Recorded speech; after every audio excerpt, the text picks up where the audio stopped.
Salut à tous, Sébastien et on se retrouve pour une vidéo sur le Canada. Pour cette vidéo, on parlera de la difficulté que peut être la recherche d'emploi en tant que PVTiste. Comme vous vous en doutez, cette vidéo ne vous fera pas trouver un travail comme par magie, mais vous donnera, je l'espère, des petits conseils précieux dans votre future recherche d'emploi. On parlera de plusieurs sujets qui s'affichent maintenant. Ça va m'éviter de me perdre dans mes explications. Et puis, c'est des questions qui sont relativement souvent posées. Allez, c'est parti.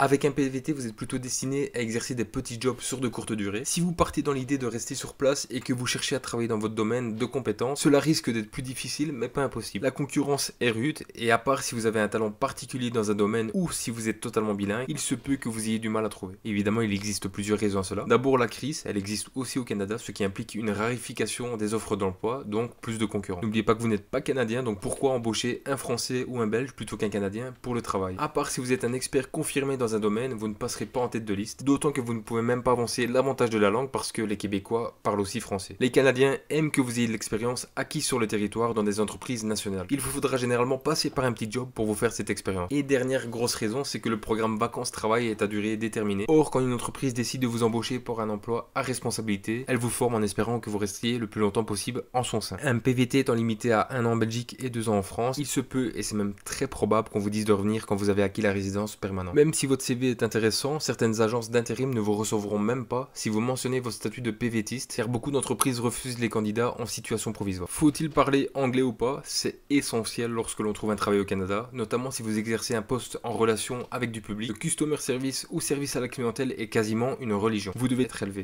dynamique, aux petits soins avec les clients, en allant vers eux et en devançant leurs besoins. Évidemment, si vous êtes à Montréal et que vous cherchez du travail, ça va être plus simple si vous parlez un minimum anglais. Évidemment, on vous demande pas d'être bilingue pour certains postes. Si vous faites des petits jobs comme de McDo ou de la restauration rapide, on vous demandera de savoir juste vous exprimer, de savoir prendre une commande, etc. Maintenant, si vous désirez être dans des postes un petit peu plus élevés, évidemment, le niveau d'anglais devra être élevé. Personnellement, il faut savoir que quand je suis arrivé à mon PVT en 2017, je ne parlais presque pas anglais. J'avais les notions de base, rien de plus. Et en habitant dans le pays, en étant confronté à de l'anglais, ça s'apprend très vite. Évidemment, si vous voulez vraiment vous améliorer, vous pouvez prendre des cours en plus. Ils sont vraiment meilleurs qu'en France et en Belgique, je vous l'assure. À partir de ce moment-là, même si vous ne trouvez pas de job, vous parlerez au moins anglais et c'est un très gros atout, croyez-moi. Faut-il travailler dans une ville ou dans la campagne? Il faut savoir que vous trouverez plus facilement des petits jobs dans les grandes villes où ils sont particulièrement nombreux. Le turnover est tel que même si la concurrence est réelle, vous avez toutes vos chances. Dans les petites villes, il y a moins d'opportunités, mais cela ne signifie pas que vous ne trouverez rien, car elles sont généralement moins prises d'assaut par les PVTistes et donc moins sujettes à la compétition. Et vous pourrez trouver facilement le job number one des backpackers au Canada ou dans le monde, le fruit picking. Faut-il travailler en part-time ou en full-time? Il faut savoir qu'au Canada, beaucoup de petits jobs sont en part-time, donc c'est du mi-temps, et ils sont souvent réservés aux étudiants pour qu'ils puissent travailler et ainsi financer leurs études. C'est à vous de voir ce que vous préférez, un mi-temps, enchaîner plusieurs mi-temps ou trouver un temps complet, en sachant que le travail à temps partiel vous permet de profiter de l'endroit où vous êtes lorsque vous ne travaillez pas. Encore une fois, ça va dépendre de votre budget, de ce que vous comptez faire, mais c'est toujours bien d'avoir un boulot parce que l'argent ça part très vite en PVT, croyez-moi. Je voulais faire une petite aparté sur le fait de commencer en bas et monter vite parce que, contrairement à l'Europe et en Belgique, du moins j'ai l'impression, que si vous commencez souvent en bas de l'échelle au Canada, les opportunités pour évoluer sont nombreuses, très accessibles et très rapides. Si on voit que vous travaillez bien avec beaucoup de motivation, vous aurez vite la possibilité de passer de staff à manager et le salaire qui va avec. Faut-il chercher du travail avant ou sur place? Il est souvent conseillé d'être sur place pour rechercher du travail, de telle sorte que si un employeur vous appelle pour un entretien, vous êtes libre immédiatement. Être sur place vous permet aussi de déposer vos CV directement dans les boutiques, les restaurants et d'autres lieux qui vous inspirent. N'oubliez pas que pour pouvoir commencer à travailler, vous avez besoin d'un NAS, qui est un numéro d'assurance sociale, qui vous donne un numéro pour pouvoir travailler légalement au Canada. Ceci dit, rien ne vous empêche de commencer les recherches avant pour voir de quoi il en retourne en allant sur internet ou en vous renseignant autour de vous. Que ce soit un ami qui connaît quelqu'un qui gère une société au Canada ou qui a des bonnes infos ou qui a tout travaillé là-bas et qui pourra vous donner de bons tuyaux. Ou faut-il chercher du travail au Canada? Vous vous doutez bien que pour des questions de facilité, internet aide beaucoup. Internet peut vous donner une idée des types d'emplois particulièrement demandés et vous permet de cibler selon vos souhaits. Vous pouvez faire un tour sur les sites et commencer à postuler. Cependant, vous allez devoir faire un CV canadien et surtout d'être sur place si on vous propose un entretien comme dit précédemment. Voici quelques sites où vous pouvez trouver des annonces qui s'affichent maintenant. Pour le Québec, l'association France-Québec vous offre une tonne d'informations. Consultez aussi les sites d'emploi Québec. Évidemment, nombreux sont ceux qui postuleront sur internet aux mêmes annonces que vous, mais c'est le jeu et cela en vaut largement la peine d'au moins essayer. Vous pouvez également aller dans les agences d'intérim, de placement